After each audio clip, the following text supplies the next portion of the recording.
Do you have something that you truly, relentlessly desire?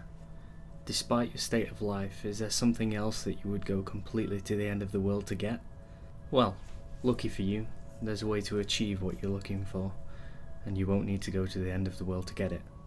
But you will need to go somewhere, and the place may be too out of reach for some. It's not far away, closer than one may believe, but there are requirements that some individuals may not meet. First, whatever it is you seek, know that you must seriously desire what you want. In your eyes, it should be something you need. If you begin the journey without the correct state of mind, you will surely fail, as it will be near impossible to turn back once the journey starts. The second requirement is that you will need a vehicle of a sort. Most use a car as it's the most comfortable choice. There have been a select few that have used a small motorised vehicle, such as an ATV or motorcycle. But this has proven to be quite difficult, as the conditions of the journey can prove to be too bothersome. Don't use a vehicle too large or noticeable, as you will need some of the cover of night to be most safe. Also, while any sort of car will do, you may not want to choose the most expensive or cherished vehicle. You can take your slick new black Mercedes for the drive if you'd like, but don't expect it to come out in the pristine state. Make sure your vehicle is completely fueled before beginning the drive. The first task to accomplish is to locate the road. It doesn't have a name, it's not on the map, and technically it doesn't even exist. It will only show up if you're looking for it at the right time, and you will only spot it if you know what to look for. Finally, you must be alone during the journey. You didn't think you'd be able to go with a group, did you? It must be night when you begin. Choose the time of night where you believe the roads are least populated. Drive to any area that is just a stretch of road surrounded by woods. Here's where you want to start paying close attention. If you're looking for the road, it will turn up eventually, but you need to search for the road's hints in order to pull down the right one. Once you're close, you will see or feel its signs, but what the signs will be will depend on what it is you desire. For example, if you're in search of wealth, you may spot shimmers on the empty branches of trees as if they resembled the shines of gold or diamonds. If you seek love, you may begin to see rose petals slowly dance in the light breeze, blowing in the road's direction. If you seek revenge, you might sense an ever-growing feeling of heat or anger in your body as you approach. Just know what it is you really want, and you'll have no problem finding the turn. Once you're sure you've found the revealed road, take a deep breath and turn down onto it.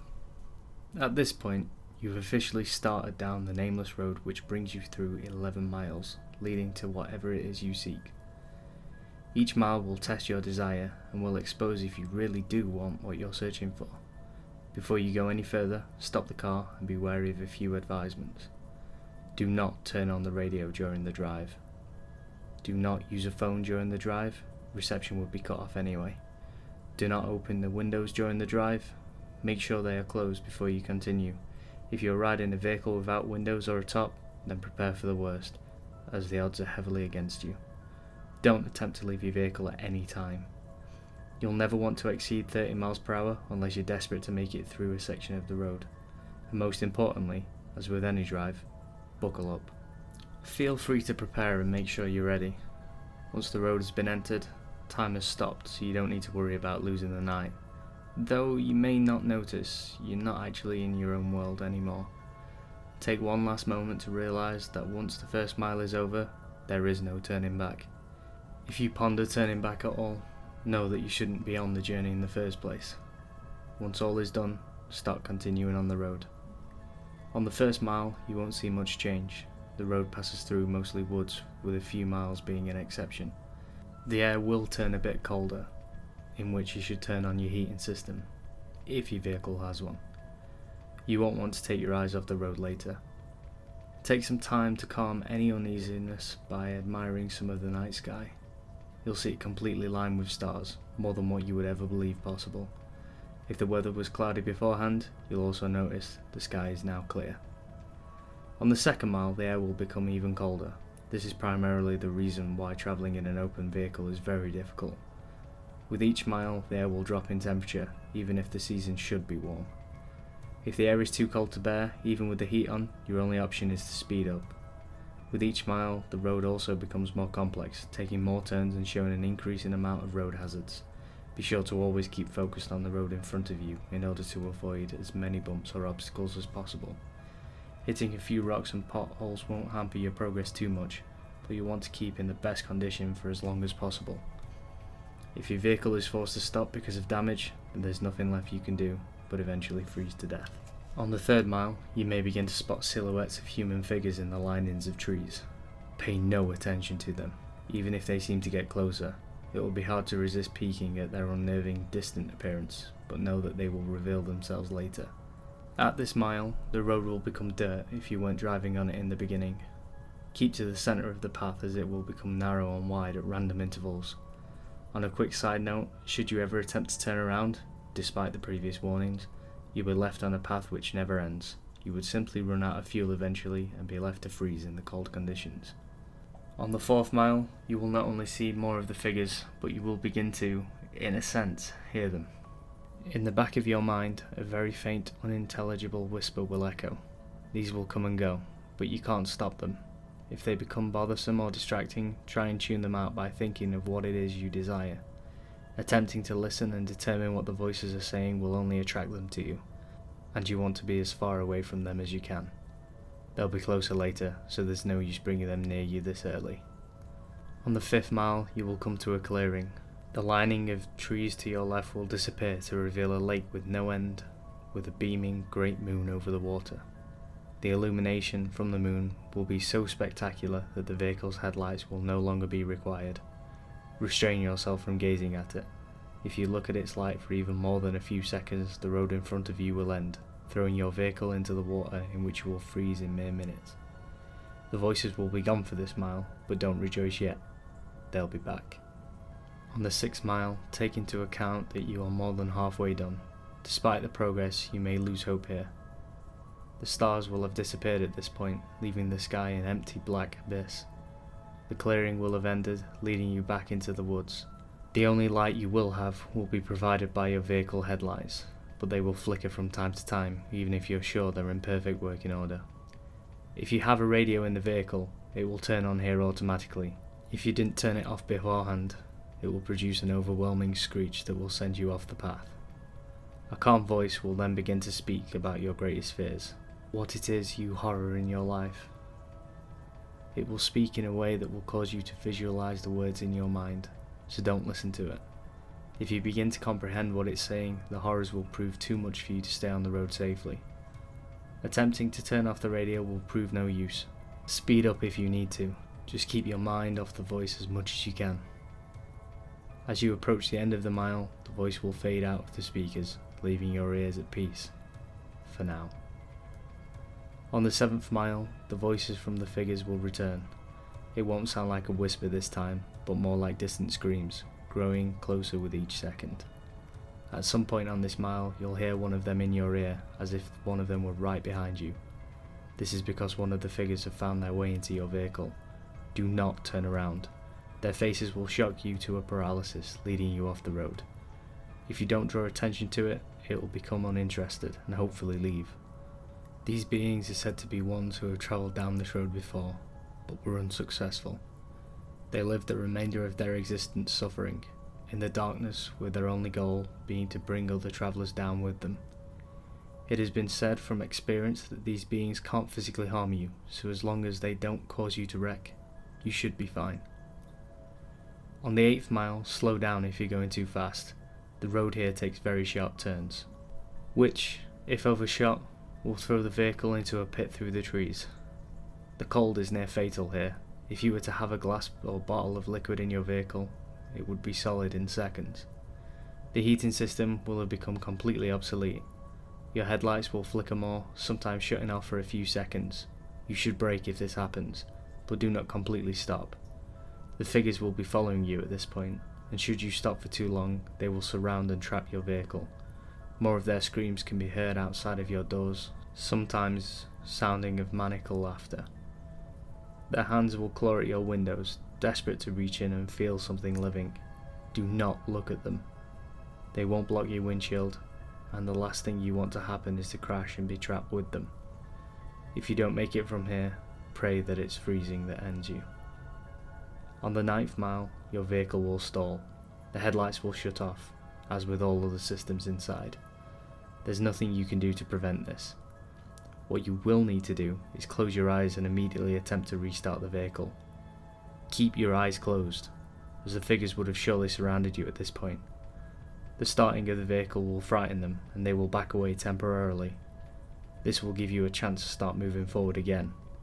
If you begin to hear the windows crack from their struggle, don't lose focus. The beings can alter the vehicle, but remember that they still do not have the strength to physically affect you. You will hear nothing but their voices rampage in your mind, as there could be anywhere between a dozen or 100 after you now. Once you start the vehicle, floor it. Floor it so long as you can stay on the path. When the mile's done, the beings will retreat. On the 10th mile, the voices of the beings will stop. If you were to look in your rearview mirror, do not actually do this. You will see them following you, but not as if they were chasing. They're watching you, as if they were seeing you off, as you go down the 10th mile. The road will be smoother, as if you were back on the 1st mile. The figures will be lining the sides of the path ahead of you. They won't be after you, but they will watch you as you pass. Some have theorized that the beings are impressed here, that you have come a long way on the journey to what you desire. This is false. They are not impressed, but they are happy. They are happy you are about to approach the next mile. They are happy because you are most likely going to your death. On the 11th and final mile, everything in your vehicle will lose power, as it did in the 9th mile. The vehicle would normally be immobile, but you will still be moving. An unknown force will be pulling you forward. In the darkness, you will see a glowing red light up ahead, as if it were a light at the end of the tunnel. Close your eyes and cover them. Do whatever it takes to make sure you do not see what you are about to go through. Covering your ears would also be helpful, but keeping your eyes covered should be a higher priority. The red light is another clearing, but there's no moon or lake this time. Once it's entered, unrelenting and inconceivable noises will sound from all directions. No amount of bravery and conditioning will spare you from these sounds. The cold will turn into a merciless heat, burning all parts of the vehicle. You will feel the illusion of the flesh being burned off your bones, that every part of you is being destroyed as you travel through screams and audible suffering. As long as you keep your eyes closed and resist the urge to see where you are, you will survive through the suffering. This will last a total of 31 seconds, but many fail to keep their vision closed during that time and are left to the worst fate of the road. Where is this mile located? Those who have survived do not know. Some have named it the transmission from hell, but whether it's part of hell is debatable. After the final mile, power will return. Stop the vehicle. Take a moment to possibly regain some of your sanity. Let the screaming in your ears begin to fade, and know that you have nearly completed your journey with the hardest task overcome. Breathe and begin to drive forward once again. After only a kilometre, your vehicle will arrive at a dead end. Stop here and don't attempt to move again. Nothing will happen right this second, but do not be disappointed. Relax and close your eyes. Imagine in your mind what it is you have desired the entire time. It will most likely still be the same as when you entered, but with some, this desire may actually change through making this journey. Think about what it was that you went through such terrifying and difficult means to acquire, and imagine possessing it in your hands. Once you have completely visualized this, slowly open your eyes. You will then find yourself at the beginning of the unnamed road, where you first began. This may confuse you, but know that you are finished. Your task is done. Your mind will then turn to your reward. If what you desired was material, check in the back seat or in the trunk if the object is larger. If the object was small enough, it might already be in your pocket. If what you desired was non-material, then do not be disappointed if the change is not immediate. Turn back to where you came from, and you will find in your life that what you wanted is there. You may have found the love of your dreams. You may have gained unnatural, unimaginable power. You may have put your most hated enemy to the most satisfying revenge possible. You will have no doubt gained what you deserved. So, now that the task is done, what's the catch? Is your vehicle cursed? Is there something you're about to lose? Is your death imminent? The answer to all is no, of course. You've done the challenge. You've proved worthy of what you desire. As stated before, the sounds of the 11th mile will continue to exist in your mind, potentially causing you some vivid and unusual nightmares, but these should prove as nothing compared to what you've gained. Now, one last question. Is there something else you desire? Are you not yet satisfied? After all, you're left right back where you started. The road's right in front of you. So, are you up for another drive? If so, buckle up and just move forward.